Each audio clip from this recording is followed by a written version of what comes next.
The last presidential debate happens in Vegas tomorrow night. Hillary has been called the winner of the first two, but she needs to use the third to sway Trump voters to join her cause. How can she do it? Stay tuned for 3 things Hillary can do to pull Trump voters to her side.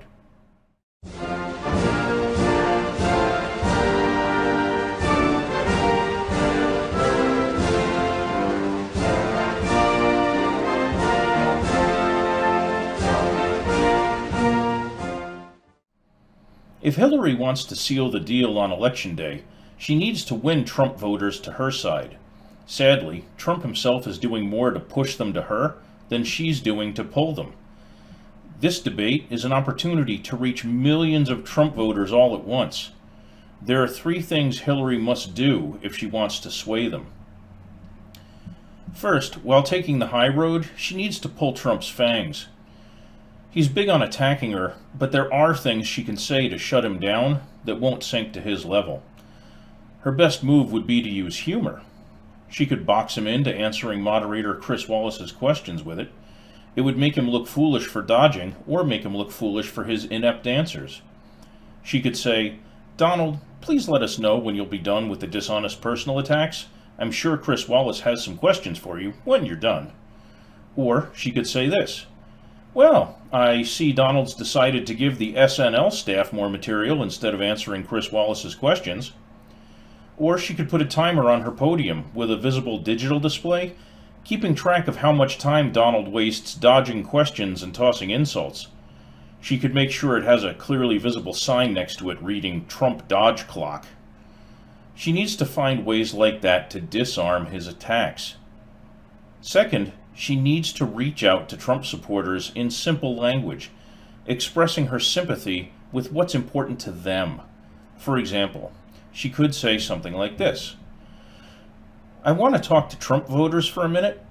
Let's put all the fancy language aside for a little while and get down to brass tacks. I get it. I understand that you're angry, and you have every right to be. You're worried about jobs leaving. You're worried about people ignoring your concerns. You're worried that if I become president, no one's going to pay attention to what's important to you. I'm sorry you've been put in a position where you have to worry about those things.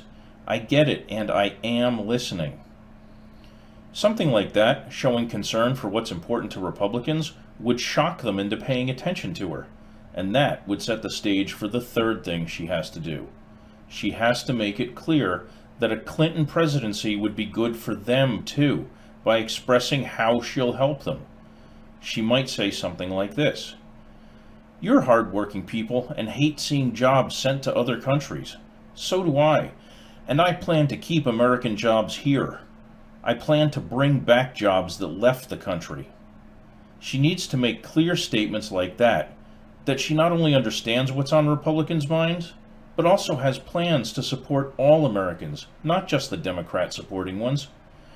Clinton's biggest strength is that she actually understands important issues and can make workable plans to address them. Trump has nothing viable to offer in that regard, and he's probably incapable of doing much to help even the people supporting him. The difference between the candidates is enormous. People need to be communicated with in ways that make sense to them. If Hillary makes an effort to communicate with Republican voters on their terms about their issues, she could rob Trump of votes and create an insurmountable lead for herself. We'll find out tomorrow if Hillary will take advantage of this incredible opportunity to sway Trump supporters. Cross your fingers, folks.